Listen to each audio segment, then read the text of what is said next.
For me, when I was setting out to engage in my ethnographic research in Thailand beginning in 2012, that I knew, broadly speaking, that I was interested in studying morality. So I had studied in graduate school, I had studied morality and culture, and I was really interested in how culture and cultural change, particularly globalization-based cultural change, how that impacts people's moral reasoning, their reasoning about moral issues. But when I got there, right, and I had lived in Thailand before, so this was not my first experience there, but when I got to Thailand and after spending a year living there, I began to realize that globalization influences so much more than just people's moral reasoning, right? So in spending time with people in the community and in schools and in people's houses and, you know, at a lot of events and through interviews, I realized that globalization reshapes how adolescents form relationships with their parents, the way that adolescent-parent relationships work, and the way that adolescents orient themselves toward each other and how those relationships work, and how adolescents practice religion and orient themselves toward religion, and the kinds of foods that adolescents eat and the kinds of languages that they speak. And so for me, the sort of scope of my work really kind of broadened considerably, right, and allowed my work to speak to a variety of different kind of issues that span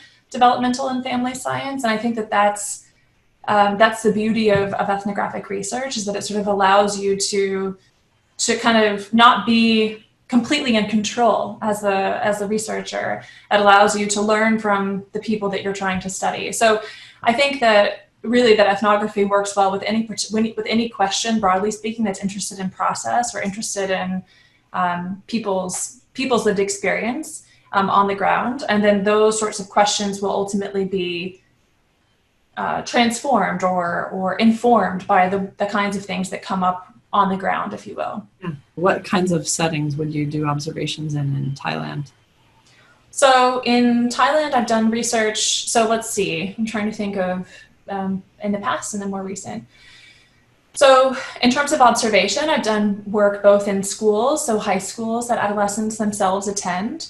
And what I'm interested in there is how it is that not just, because I do observations in homes as well. So how do parents socialize their kids in the household setting, but also in school, right? We know that school is a primary socializer for youth. And so looking at how it is that teachers talk about topics pertaining to morality, but also pertaining to a variety of other subjects. So yeah, engaging in observations, both in a rural community and in an urban community and high schools that adolescents in those settings attend.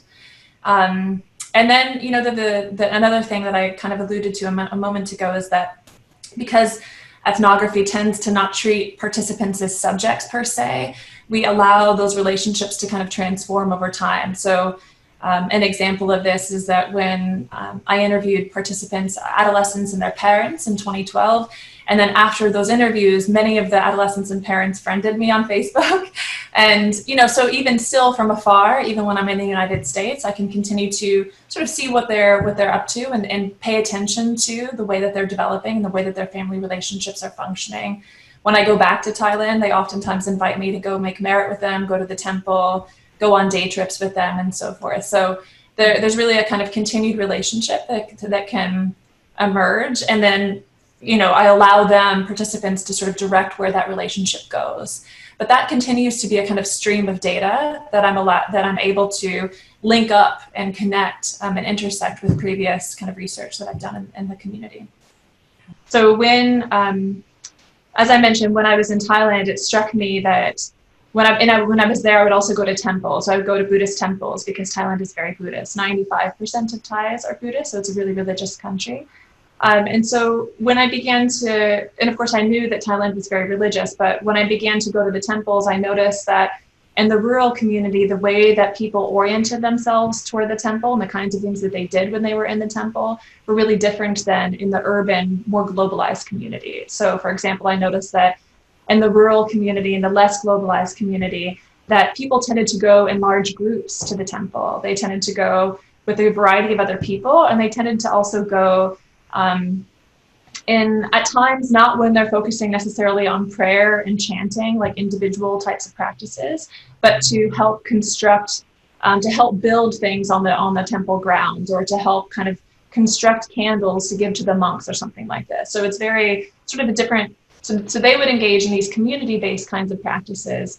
And then in the more urban, more globalized community that's just only 25 miles away, very close, but much more impacted by commerce and economic change and technological change and so forth, that when people tended to go to the temple in this sort of space, that they more oftentimes went alone, that they more oftentimes when they would go, they would sort of donate money and then make a prayer and then leave. That oftentimes when they go, they would be taking selfies of themselves at the temple. And a lot of the parents, by the way, complained about this, saying my son only wants to go to the temple to take a selfie and show that he went to the temple. And so I noticed these sorts of things that were happening on the ground, right? And so for this splinter, of the question, this is something that I collected data. So in the interviews then, I specifically asked about adolescents' religious practices. So I asked them, for example, how often they went to the temple, what kinds of things they did at the temple. And in this work that I conducted with child and family science students in our department, I'm really proud of, we found some really interesting things. So we found that on the one hand, there were no differences, no statistical differences in terms of how often adolescents in the more globalized and the less globalized communities go to the temple. In other words, they go to the temple roughly equally. But when we really got into asking them questions about what they did at the temple, how they oriented themselves to the temple, what role religion plays in their lives, they had really different framings. So adolescents in the more rural, less globalized community tended to frame their religious practices as fundamentally familial and community driven. So they would say, for example, I go to the temple and make merit in order to give my parents and my deceased ancestors a better afterlife, right? So their sort of orientation toward the temple is completely based on kind of wanting to give back to other people. Many of the boys in that community wanted to, or they ordained as monks, and many times they ordained as monks to give a better afterlife for their parents. So that's sort of this fundamentally interdependent collectivistic orientation toward religion. And then in the more urban community, the more globalized community just 25 miles away, when adolescents in that community, they talked about going to the temple, they said, yeah, I go to the temple to pray to help me get better grades on my exams. Or I go to the temple in order to, and I go and make merit, give money to monks so that I can maybe have a better afterlife.